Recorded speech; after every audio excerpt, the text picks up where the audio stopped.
Prepare to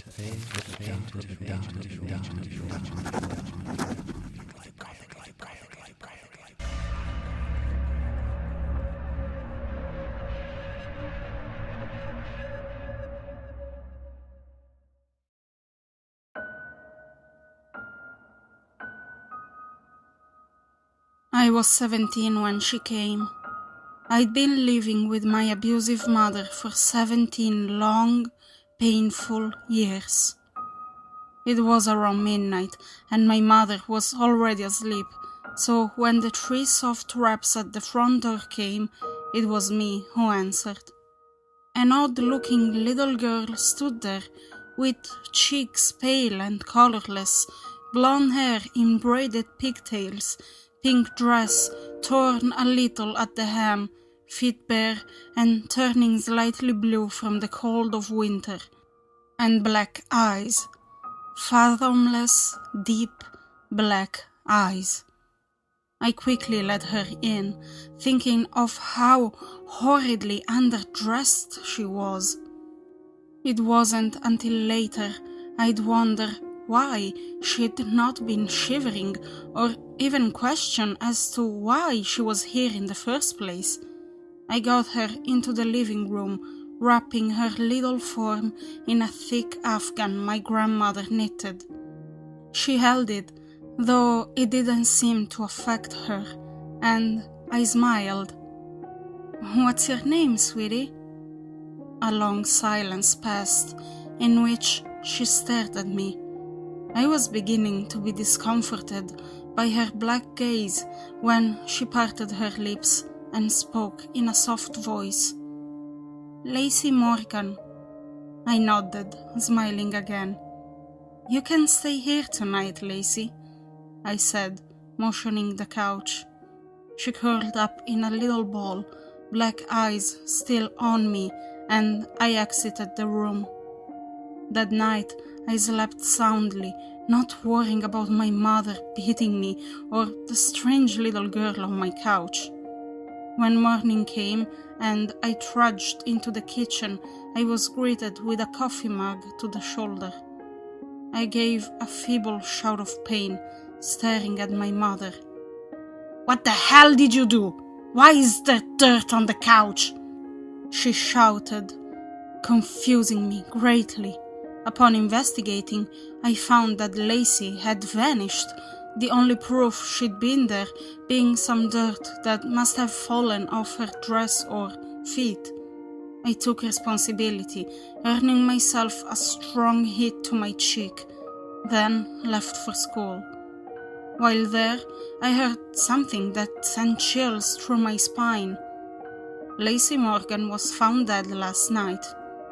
I passed the day waiting for any more news on the subject, but found none. Upon arriving home, the news was broadcasting a live report on her, though. Lacey Morgan, 6 years of age, was reported dead at 7 last night. Her body was located in the backyard, buried there in her pink dress. So far, there had been no sign of her mother, Marissa Morgan, who is suspected to be the killer. Marissa has reportedly abused Lacey multiple times and may be responsible for her death. Suddenly, a picture of Lacey appeared on the screen.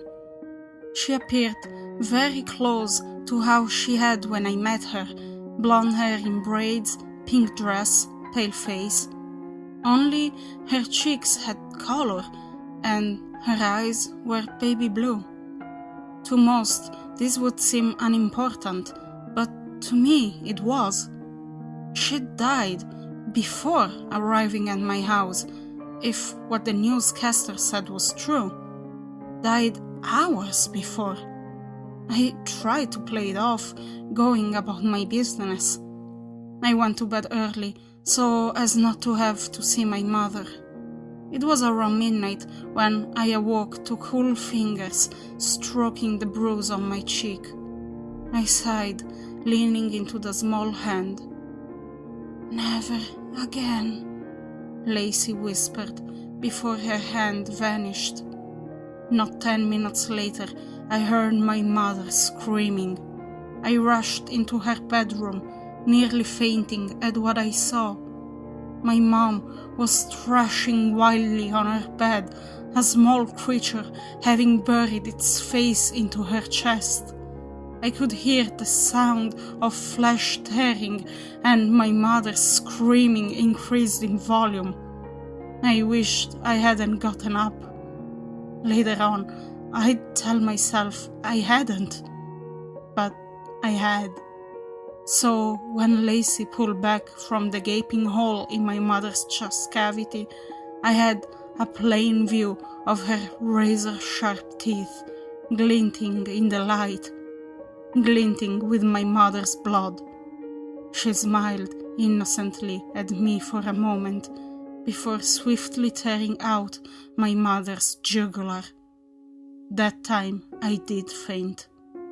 When I came to, I was in my bed.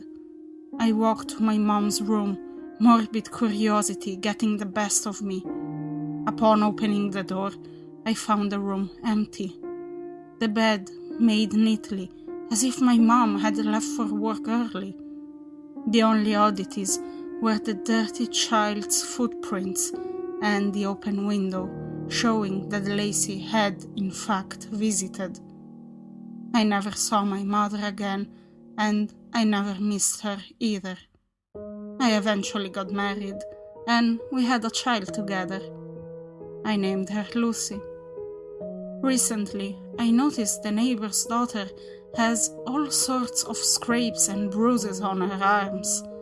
I've started watching their home, and the other day I saw something odd. A little girl running barefoot through their backyard up to their back door. It was around midnight, so I couldn't be for sure, but I thought she met my eyes with her black ones, and I could swear she mouthed 2 words at me: never again.